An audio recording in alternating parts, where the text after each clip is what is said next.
I woke to the ghost of a touch, my skin prickling with the memory of fingers that didn't belong there. My heart thundered, eyes snapping open to the dark.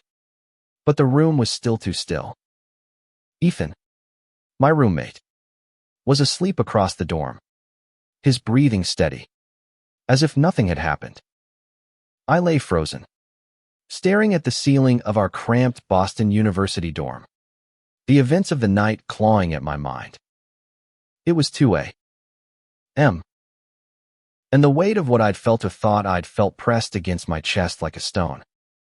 Ethan, the straight-as-an-arrow lacrosse player who'd been my roommate for 3 months, couldn't have done that. Could he? My name's Lucas, and I'm not to him, not to anyone here. Back home in Ohio, I kept my truth buried, and moving to Boston was supposed to be my fresh start. Not this. But the sensation lingered, a hand brushing my arm. Tentative. Warm. Deliberate. I squeezed my eyes shut, trying to convince myself it was a dream. But my body knew better. Morning came too fast.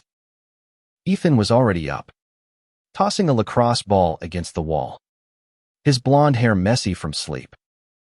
"Yo, Lucas, you look like crap," he said, grinning, his voice casual, like he hadn't just turned my world upside down. I forced a laugh, my throat tight, and mumbled something about a bad night. His eyes flicked to mine, just for a second, and I swear I saw something guilt. Curiosity. But then he was back to tossing that damn ball, acting like the night was nothing but air. We'd been an odd pair from the start. Ethan was all charisma, the kind of guy who walked into a room and owned it without trying. Broad shoulders, easy smile, and a knack for making everyone feel like they mattered. Me, I was the quiet one, the guy who'd rather sketch in my journal than hit a frat party. I'd chosen BU for its art program, hoping to find myself in the chaos of a new city. Ethan, on the other hand, was here for lacrosse and the promise of a finance degree. We got along fine, shared pizza, argued over music, even jammed to his guitar once, but I'd always kept a wall up. Being gay in a small Ohio town had taught me to guard my heart, and Ethan's easy confidence made me even more cautious. That day, I couldn't focus. In my figure drawing class, my charcoal lines were shaky, my professor raising an eyebrow at my smudged sketch of a model's hand. "You're distracted, Lucas," she said, not unkindly. I nodded, unable to explain the storm in my head. Had Ethan touched me? Why? And why was he acting like nothing happened?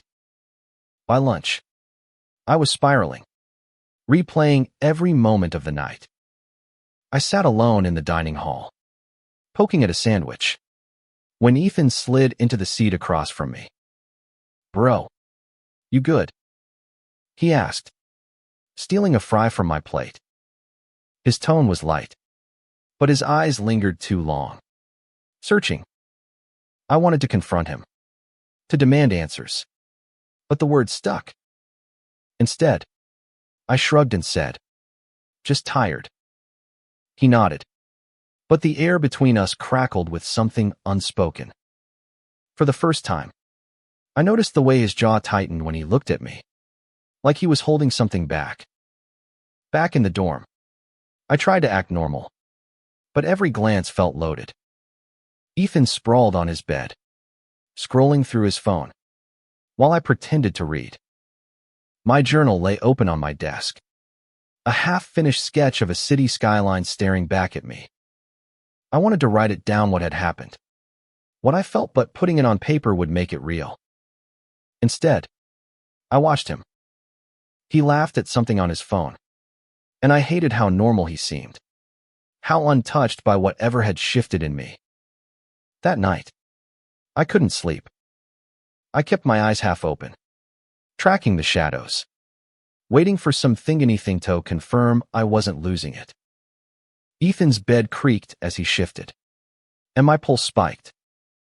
Was he awake? Was he watching me? The room felt smaller, the air thick with questions I didn't dare ask.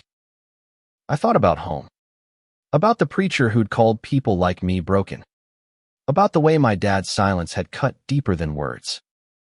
Boston was supposed to be different, but now I wasn't so sure. By the third day, I was a wreck. I skipped class, claiming a headache, and stayed in the dorm while Ethan was at practice. I needed space to think, to figure out what to do. I sat on my bed, journal in hand, and finally wrote it down. He touched me.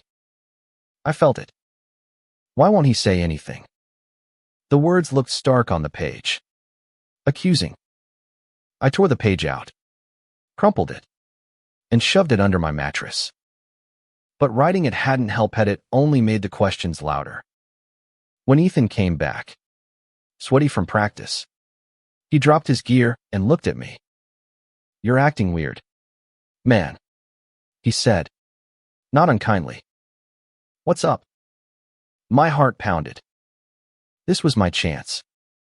I opened my mouth, ready to ask, ready to break the silence. But then he smiled, that same easy, disarming smile, and I faltered. What if I was wrong? What if I'd imagined it? Confronting him could ruin everything: our friendship, my fresh start, the fragile balance I'd built here. I swallowed hard and said, "Nothing. Just stress." He nodded, but his eyes lingered again, and I knew this wasn't over. Something had shifted between us, a crack in the foundation of our easy coexistence.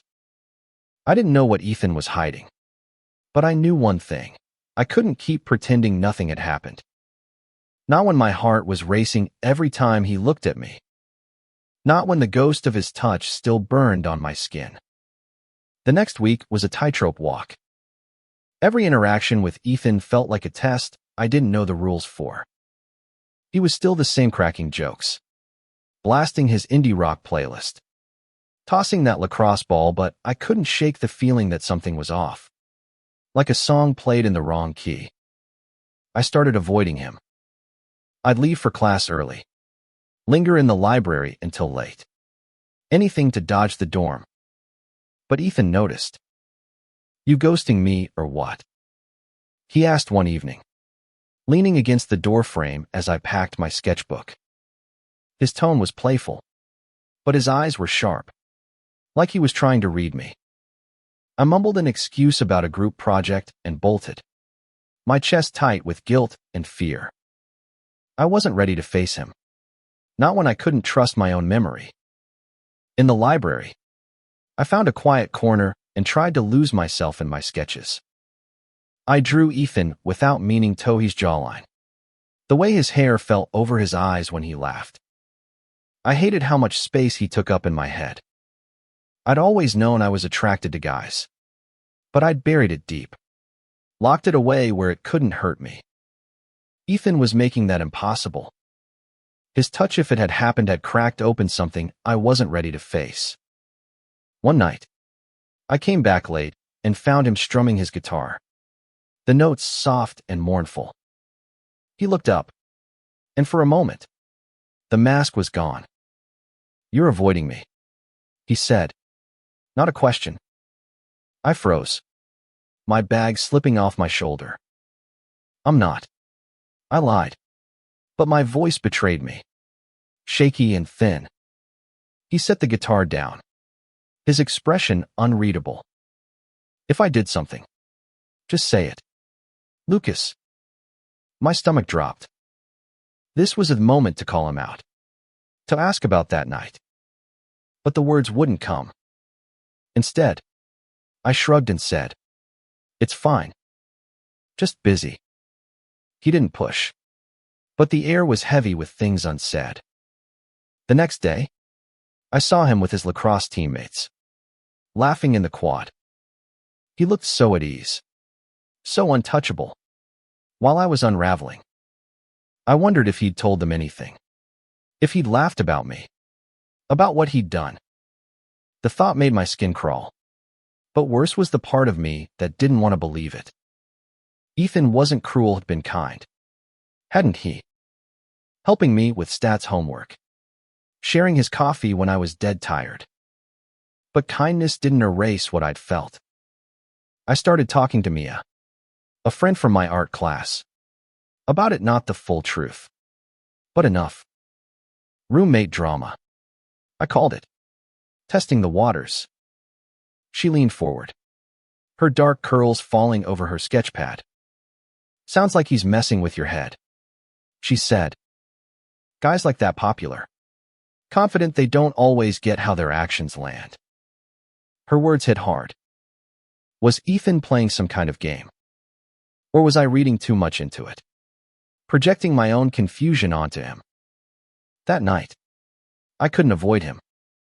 He was in the dorm when I got back, sprawled on his bed with a textbook. We need to talk, he said, sitting up. My heart stopped.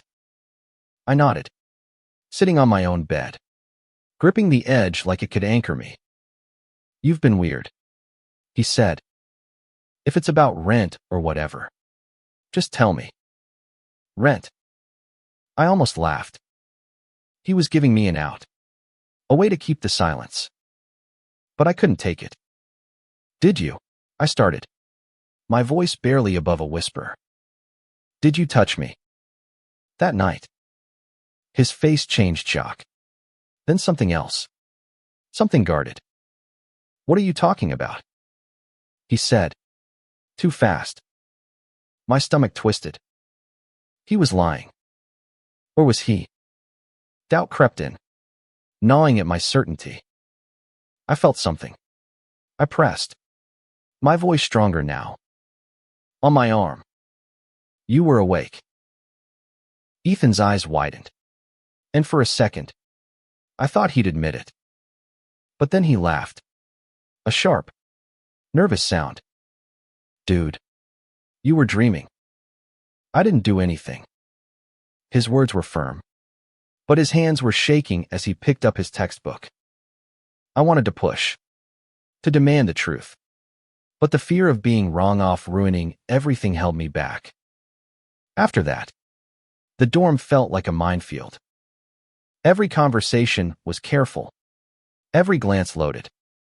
I started sleeping with my back to the wall, my blanket pulled tight, as if that could protect me from whatever was happening. Ethan acted normal, but I caught him watching me sometimes. His expression unreadable.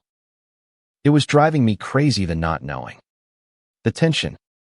The way my heart betrayed me every time he smiled.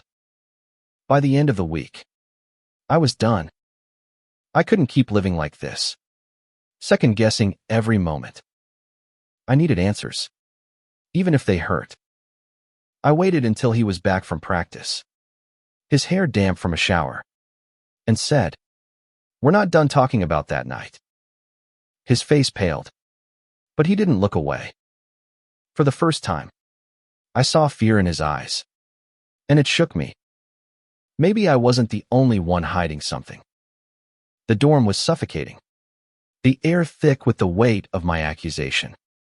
Ethan stood by his bed, towel slung over his shoulder, his usual confidence replaced by something raw, almost fragile. "What do you want me to say, Lucas?" he asked, his voice low, like he was afraid of the answer. I took a deep breath. My hands clenched. The truth. Did you touch me or not? My voice cracked, betraying the fear and anger I'd been carrying for days. Ethan's eyes darted away, then back to me. And for a moment, I thought he'd bolt. But he didn't. He sat down, running a hand through his damp hair, and said, "I don't know what you think you felt, but I didn't. I wouldn't do that." His words were careful, too careful, and they only fueled my doubt. "Then why can't you look at me?" I shot back, stepping closer. He flinched, and that small movement was like a confession. My heart pounded. A mix of triumph and dread. "Ethan." I felt it. "Your hand." On my arm. "You were awake." He shook his head, but the denial felt hollow, like he was trying to convince himself as much as me. I was probably just, I don't know, half asleep or something. He said, his voice rising. "You're making this a big deal when it's not." But his eyes told a different story: guilt, confusion, maybe even fear. I wanted to believe him, to let it go. But the memory of that touch was too vivid, too real. I sat on my bed, facing him, and said, "If it was nothing, why are you acting like this? Why can't we just talk about it?" He stood abruptly, grabbing his jacket. "There's nothing to talk about," he snapped. And then he was gone, the door slamming behind him. The silence that followed was deafening. I sat there, staring at the empty space where he'd been, my mind racing. Had I pushed too hard? Was I wrong? But the way he'd reacted, the defensiveness, the quick exit, only deepened my suspicion. The next few days were torture. Ethan was barely around, coming back late and leaving early. When we did cross paths, he avoided my eyes, his usual chatter replaced by curt nods. I tried to focus on my classes, but my sketches were dark, jagged lines. My professors noticing my distraction. Mia caught me in the art studio one afternoon, my hands smudged with charcoal. "You look like you're carrying the world," she said, sitting beside me. I wanted to tell her everything, but the words felt too heavy, too dangerous. Instead, I told her about the tension, the way Ethan was dodging me. "Sounds like he's hiding something," she said, her voice gentle but firm. "Maybe he's not as straight as he thinks." Her words hit like a punch. I'd never considered that. Ethan, the lacrosse star, the guy who dated cheerleaders in high school. It didn't fit.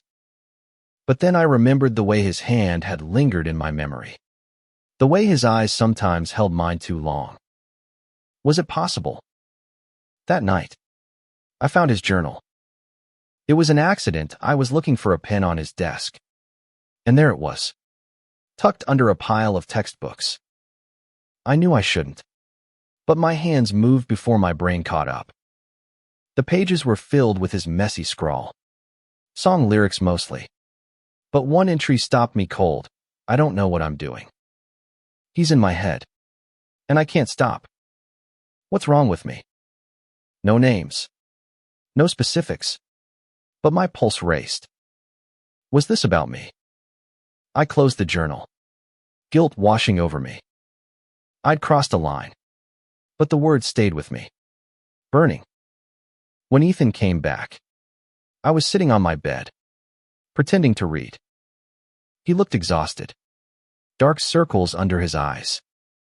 "You okay?" I asked, testing the waters. He shrugged, tossing his bag down. "Just tired," he said, but his voice was strained. I wanted to ask about the journal, to confront him with it, but I couldn't. Not yet.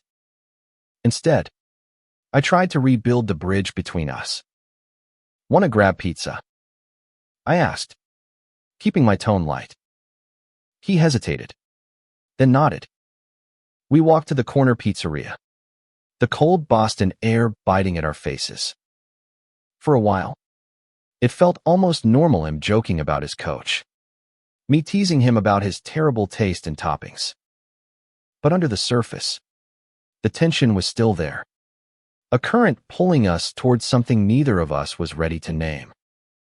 As we walked back, he stopped under a streetlight, his breath visible in the chilly air. "Lucas," he said, his voice barely above a whisper. "I'm sorry if I made you uncomfortable." My heart stopped. Was this it? An admission? But before I could respond, He turned and kept walking, leaving me standing there, the apology hanging between us like a half-finished sentence. Ethan's apology lingered like smoke, impossible to grasp, but heavy in the air. I wanted to chase after him, to demand more, but my feet stayed rooted under that streetlight. By the time I caught up, he was already unlocking the dorm, his shoulders hunched against the colder, maybe against me. Back in the room, I couldn't stand the silence. What did you mean? Uncomfortable? I asked, my voice sharper than I intended. He froze, halfway through pulling off his jacket. Nothing, he said, too quickly. Just forget it. But I couldn't. Not when his words felt like a crack in the wall he'd built. I stepped closer, my heart pounding. Ethan, if you're sorry, then something happened. Just tell me. He turned, his eyes flashing with something anger. Fear. I couldn't tell.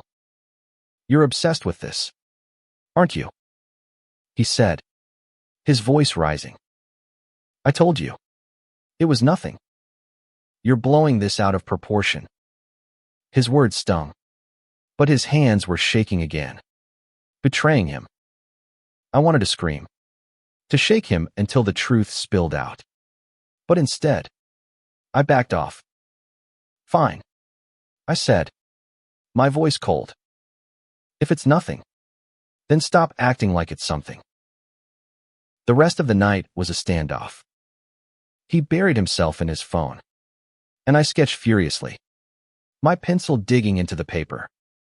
I drew his hand strong, calloused from lacrosse, but gentle in my memory. I hated how much I wanted to believe he wasn't lying, how much I wanted him to be someone he wasn't. The journal entry I'd read haunted me. He's in my head. Was I the he? Or was I just desperate, seeing what I wanted to see? The next day, I went to Mia for advice. We sat in the art studio, surrounded by half-finished canvases. I found his journal. I admitted, my voice low. Her eyes widened. You didn't read it, did you? I nodded, guilt twisting in my gut. There was something about someone being in his head. I think, maybe it's me. Mia leaned back, her expression thoughtful. Lucas, you need to be careful. If he's not ready to face whatever he's feeling, pushing him could make things worse. She was right, but I couldn't let it go. That night, Ethan came back late, smelling faintly of beer. He wasn't drunk, but his guard was down, his eyes softer than usual. You're still up, he said, almost surprised. I nodded, closing my sketchbook. Couldn't sleep. He sat on his bed, staring at the floor. You ever feel like you're losing yourself? He asked, his voice barely audible. My breath caught. This was the closest he'd come to opening up. Sometimes, I said, choosing my words carefully. Like when you're hiding something from yourself. His head snapped up, and for a moment, I thought he'd say it's whatever it was that kept him up at night, that made him touch me in the dark. But then he stood, muttering, I'm tired, and disappeared into the bathroom. The moment was gone, and I was left with nothing but questions. The next few days were a blur of avoidance and tension. I threw myself into my art, painting bold, angry strokes that my professor called raw but unfocused. Ethan was barely around, and when he was distant, his smiles forced. I started to wonder if I'd imagined everything to touch. The journal, the apology. Maybe I was the one losing myself, projecting my own feelings onto him. But then I saw him with a girl. They were in the quad, her hand on his arm, his laugh loud and easy. My stomach twisted. A mix of jealousy and betrayal I had no right to feel. He wasn't me, he'd never been mine. But the sight of them together, so effortless, so normal, made me question everything. Was I just a confused roommate, reading too much into a moment? Or was Ethan hiding something, even from himself? That night, I couldn't take it anymore. I waited until he was back, his hair messy from the wind, his eyes tired. We need to stop this, I said, my voice steady despite the storm in my chest. Whatever's going on, it's messing with both of us. Just tell me the truth. He looked at me, his expression unreadable. And for the first time, I saw something break in him. Lucas, he said, his voice raw. I don't know what the truth is. Ethan's words hung between us, heavy and unfinished. I don't know what the truth is. For the first time, he wasn't dodging, wasn't laughing it off. His eyes were locked on mine, raw and unguarded, and I felt the weight of his confusion mirroring my own. I took a step closer, my voice softer now. Then let's figure it out. Together. He flinched, like the offer was a trap, but he didn't look away. The dorm was quiet, the only sound the hum of the radiator. I could see the battle in his face, wanting to speak, wanting to run. I can't, he said finally, his voice breaking. I don't even know what I'm feeling. He turned away, grabbing his guitar like it could shield him, and started plucking random notes. I sat on my bed, watching him. You wrote something in your journal, I said, crossing the line I'd sworn not to. His fingers froze on the strings, his shoulders tensing. You went through my stuff. His voice was low, dangerous. I nodded, bracing myself. I'm sorry. I shouldn't have. But I saw it. Ethan, you said someone's in your head. Is it me? He set the guitar down, his hands shaking. You had no right, he said, but there was no heat in it, just exhaustion. He sat on his bed, head in his hands. Yeah, he whispered. It's you. My heart stopped. The admission was everything I'd wanted and feared, a truth that changed everything. But I don't know what it means, he added, his voice barely audible. I'm not like you. The words stung, but I saw the panic in his eyes, the same fear I'd carried for years. You don't have to be, I said, my voice steady despite the chaos inside. But you touched me, Ethan. That night. I didn't imagine it. He looked up, his face pale. I was drunk, he said, but it sounded like an excuse, even to him. I didn't mean to. I don't know why I did it. I wanted to be angry, to yell, but all I felt was sadness for him, for me, for the mess we were in. You can't just pretend it didn't happen, I said. It's not fair to either of us. He nodded, but he didn't speak, and the silence stretched on, heavy with unspoken truths. The next day, I gave him space. He went to practice, and I went to the art studio, pouring my confusion into a canvas, dark blues and grays. A storm taking shape. Mia found me there, her eyes narrowing at my painting. You're in deep, aren't you? She said. I nodded, telling her about Ethan's admission, his confusion. He's scared, she said. Sounds like he's fighting himself as much as he's fighting you. Her words stayed with me. That night, I tried to talk to him again, but he was distant, buried in his textbooks. I didn't push. Instead, I left a note on his desk. I'm here when you're ready to talk. It was a small gesture, but it felt like a lifeline, a way to keep the door open without forcing it. Over the next few days, things shifted. Ethan was quieter, but he stopped avoiding me. We ate breakfast together, talked about classes, even laughed a little. It wasn't the same, but it was something. I caught him looking at me sometimes, his expression softer, like he was trying to figure me out. I wondered if he was starting to see Minute just the roommate, but the person I'd kept hidden. One night, he played his guitar again, a slow, haunting melody. "Wrote this last night," he said, not looking at me. I listened, the notes wrapping around me like a confession. When he finished, I said, "It's beautiful." He smiled, a real smile, and for a moment, the tension eased. But then he said, "I'm going out with Sarah tomorrow." Sarah, the girl from the quad. My heart sank, but I nodded, forcing a smile. "Cool," I said, but inside, I was reeling. Was he running from this? From me? The next day, I saw them together. Her arm looped through his. I wanted to hate her, but she seemed nice, laughing at his jokes, oblivious to the storm inside him.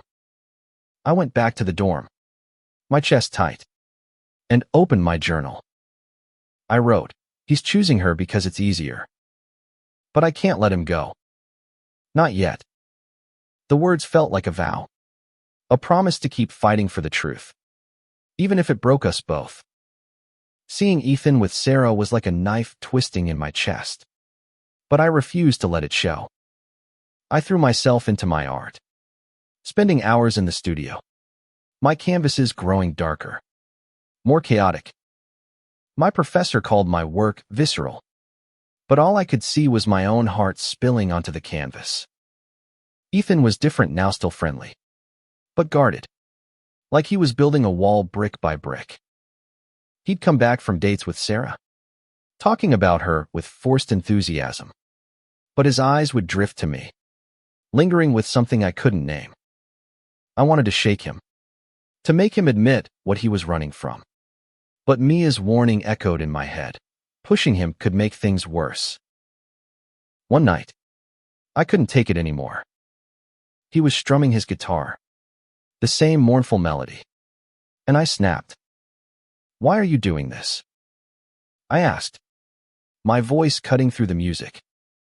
He stopped, his fingers frozen on the strings. "Doing what?" he said, but his tone was wary, like he knew exactly what I meant. "Pretending," I said.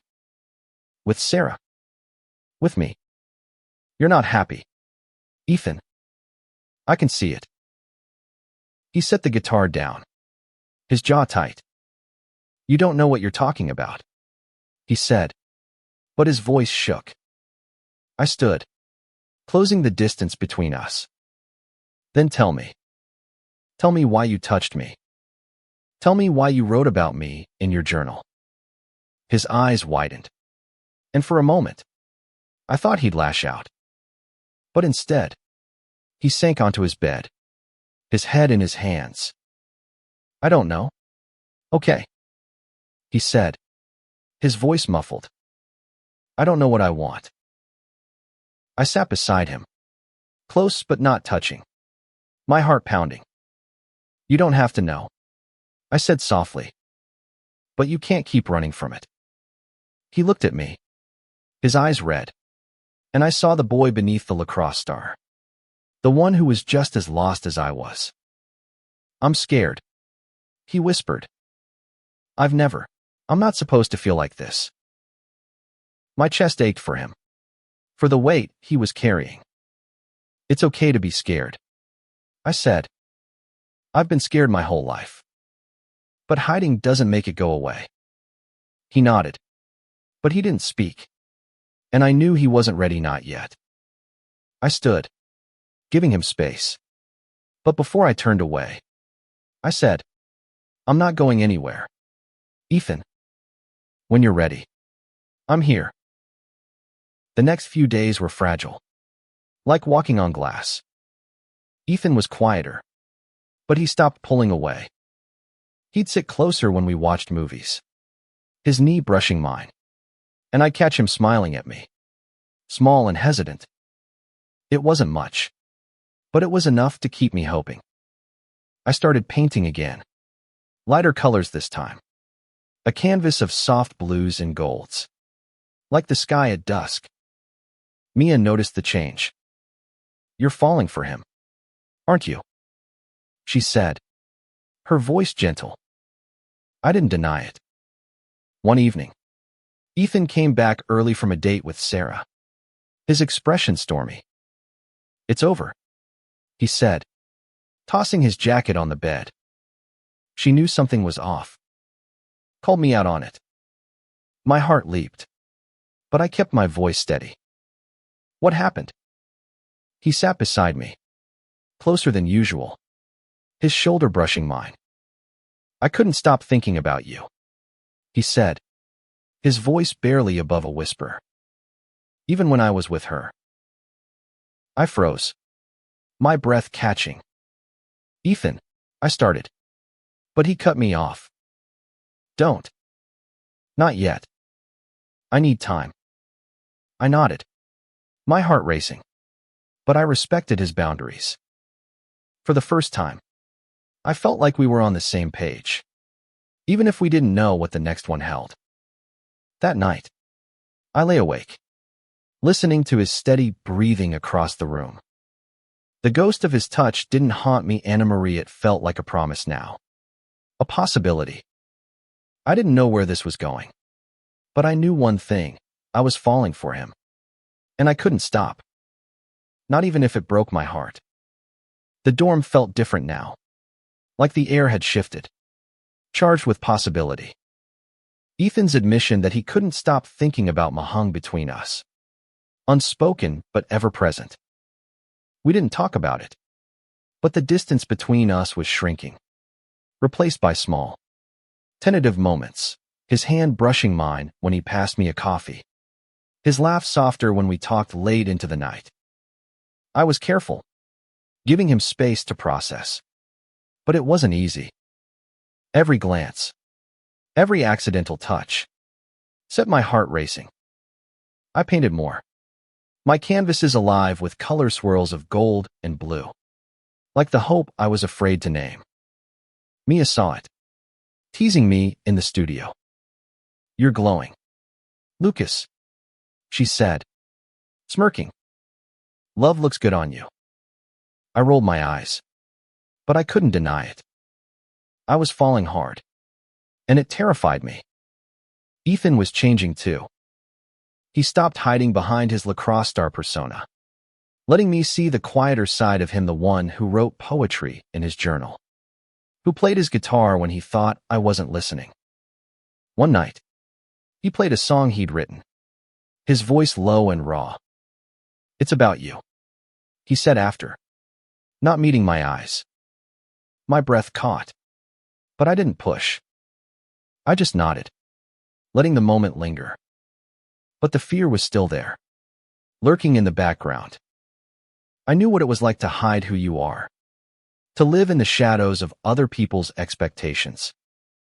Ethan was wrestling with that now, and I couldn't fight his battles for him. All I could do was be there, steady and patient, even when it hurt. One afternoon, we went to the Charles River, just the two of us. The air was crisp, the water reflecting the autumn leaves. We sat on the bank, skipping stones, and for a while, it felt like we were just two guys. No secrets, no tension. Then he spoke, his voice quiet. "I've never felt like this before," he said, staring at the water. "Not with anyone. It's messing me up."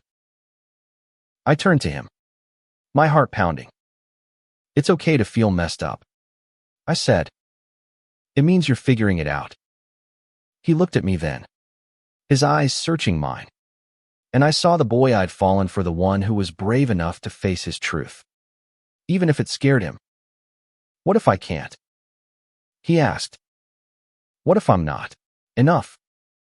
I reached for his hand, tentative, and when he didn't pull away, I squeezed it gently. "You're enough," I said, "just as you are." That moment felt like a turning point, but nothing was settled. Back in the dorm, Ethan was quieter, but his smiles were warmer, his touches more deliberate. One night, he sat beside me on my bed, closer than ever, and said, "I want to try with you." My heart stopped, but I saw the fear in his eyes, the weight of what he was saying. "You don't have to decide now," I said, my voice soft. "Just don't run." He didn't run. Over the next week, we grew closer, the tension easing into something softer, more real. We talked about everything: his fears, my past, the way we'd both been hiding. He told me about his dad, a strict ex-military guy who'd never understand. And I told him about Ohio, about the preacher who'd made me feel like I was broken. We were both cracked open, raw and vulnerable, but it felt right. One night, he kissed me. It was quick, hesitant, his lips brushing mine before he pulled back, his eyes wide with panic and wonder. "I'm sorry," he said, but I shook my head, smiling. "Don't be." I leaned in, kissing him back, slow and careful, and for the first time, I felt like we were on the same side. It wasn't perfect, but it was real, and that was enough. That kiss changed everything.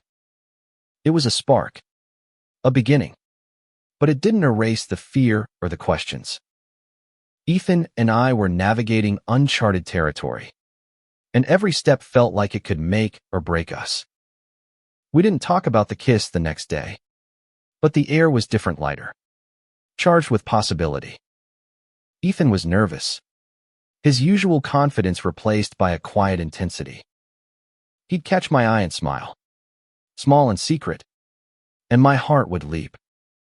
But I knew he was still wrestling with himself, with what this meant for him, for us. One evening, we went to the art studio together. I was working on a painting, a portrait of him, though I hadn't told him.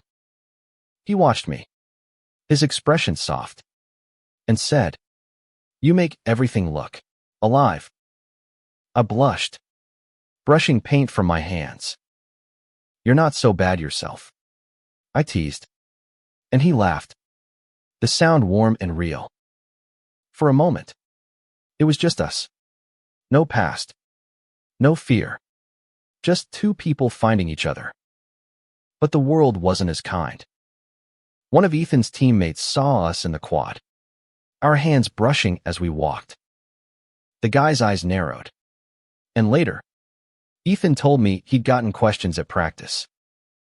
"They think something's up," he said, his voice tight.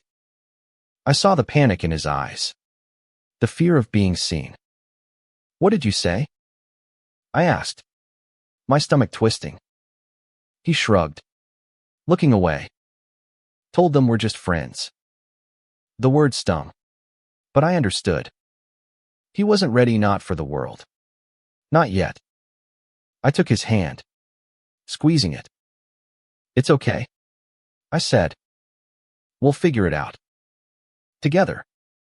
He nodded, but I could see the weight on him, the pressure of a life he'd never questioned before. I wanted to protect him, to shield him from the judgment I'd faced my whole life. But I knew he had to face it himself. The next week, Ethan came out to his coach. A small step, but a huge one for him. The coach was gruff but kind, telling him to focus on lacrosse and keep his personal life private. It wasn't acceptance, but it wasn't rejection either. Ethan told me about it late that night, his voice shaky but proud. "I did it for me," he said. "And for you." I pulled him into a hug, feeling his heart race against mine. And for the first time, I believed we could make this work. We started small, holding hands in private, stealing kisses when no one was around. My paintings grew brighter, filled with hope, and Ethan's music softened, his songs about love instead of loss. Mia noticed, grinning when she saw us together. "You two are disgusting," she teased, but her eyes were warm. In a good way.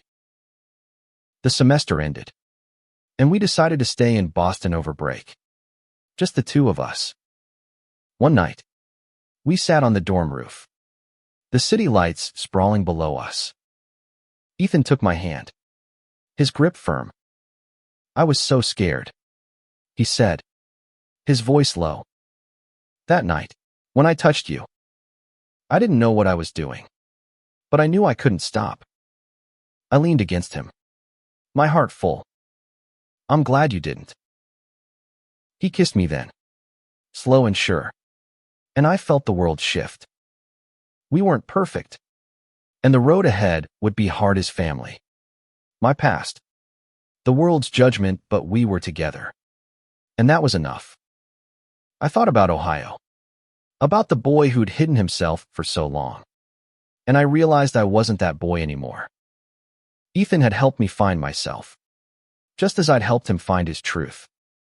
As the stars blinked above us, I knew this was our beginning, not an end, but a start. We'd face the world together, one step at a time, and no matter what came, we'd be okay. Because love, real love, was worth the fight.